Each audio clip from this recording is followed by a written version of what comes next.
কোনোভাবেই ব্যবহার করা যাবে না। তাহলে আপনি চারটা জিনিস ব্যবহার করতে পারেন, যে সামগ্রীগুলো ব্যবহার করা হবে নির্বাচনের দিন আপনি কি করতে পারবেন।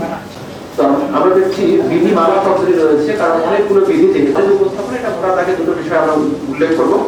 একটি হচ্ছে আমরা যখন বিধিমালা পড়তে যাব দেখবো, তখন দেখা যাবে প্রার্থীর আপনি প্রচার প্রচারণা কিভাবে চালাবেন এই বিষয়টা নিয়ে চালানো হয়। তো আমাদের উপস্থাপনার সুবিধাতে 5টা ক্যাটাগরি, লিফলেট, বিলবোর্ড, চোখ দিয়ে যা দেখা যায়, এটা এক ধরনের ক্যাটাগরি। 2 হচ্ছে আমরা শুনি, কান দিয়ে শুনি।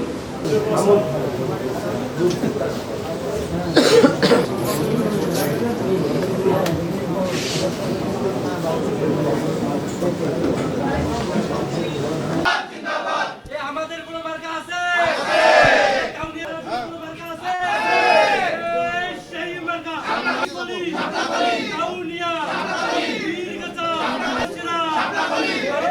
বাংলাদেশে সকলে নিরাপদভাবে তাদের সাংবাদিকতা করবেন, দেশের পক্ষে কথা বলবেন, সমাজের দর্পণ হিসেবে সাংবাদিকতা ভূমিকা রাখবেন এবং আসন্ন নির্বাচনে সাংবাদিকতা নিরপেক্ষতা বজায় রেখে সকলের জন্য লেভেল নিশ্চিত করার জন্য সাংবাদিকতা কাজ করবে।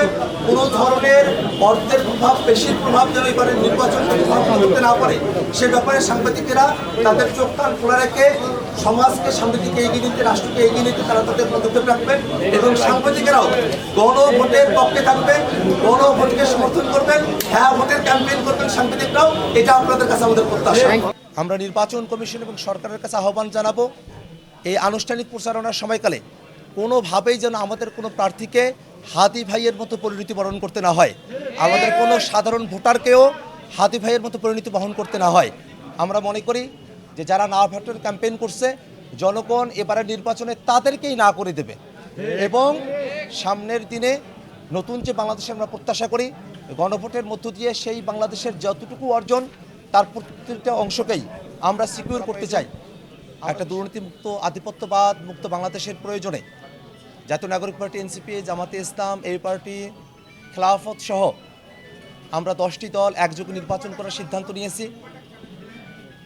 যেসব শরিক দলগুলো আমাকে সমর্থন দিয়েছেন এবং শাপলাকলি মার্কার প্রতি তাদের একনিষ্ঠ সমর্থন ব্যক্ত করেছেন, সেই সব শরিক দলের নেতাকর্মীদের প্রতিও আমি কৃতজ্ঞতা প্রকাশ করছি।